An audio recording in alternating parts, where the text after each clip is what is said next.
with people all around the world, we mourn the death of Pope Francis. And we do so in this cathedral, bedecked with the flowers and the joy of Easter. We do so in the light of this Paschal candle, symbolizing the risen Christ. He cemented his place in history as one of the most progressive popes to hold the title, bringing faith to the world's most marginalized. This earned him the endearing title of the People's Pope around the globe. Pope Francis died earlier today at the age of 88. He'd been recovering from pneumonia. The Vatican says his cause of death was heart failure after suffering a stroke. All over, the faithful have been mourning, including right here in Minnesota.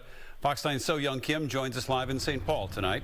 So-Young, many showed up to memorialize Pope Francis during a mass at the cathedral. That's right. The Catholic faithful paid their final respects as the mourning period begins. But the mood wasn't just solemn. It was also a celebration of a life well lived. I'm so grateful that Pope Francis was the one who named me here to serve in the Archdiocese of St. Paul in Minneapolis. As the world mourns the death of Pope Francis, Archbishop Bernard Hebda reflects on how his legacy will live on in the Twin Cities. He told me that I just had to listen, listen, listen. That was his words of advice, and I've tried to live by that. He's reached out to groups that often felt marginalized, even in the church. Fitting, the People's Pope spent his final days among the crowds.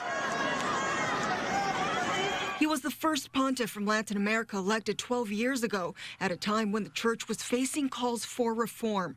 In an Easter Sunday message, a Twin Cities church leader spoke about the state of religion in America.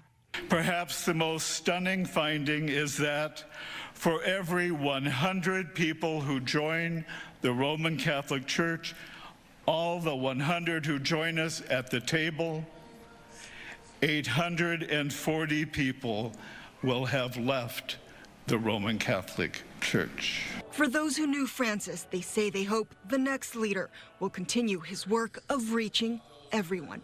I'd love to see somebody with the same passion that Pope Francis had. After this 9-day period of mourning, cardinals will choose the next pope at the conclave. Funeral details have not been announced yet. Live in St. Paul tonight, So-Young Kim, Fox 9. All right, So-Young, thank you tonight. Lady of Grace Catholic School in Edina held a holy rosary for Pope Francis.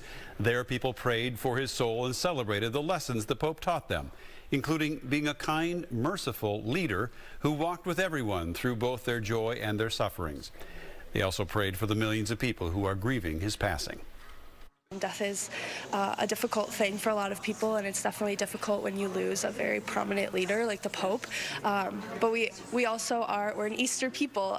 We rejoice and we sing Alleluia, and I think it's fitting that the Pope were to die during this time of joy and celebration, because we know that death is not the end, and that there is light that comes.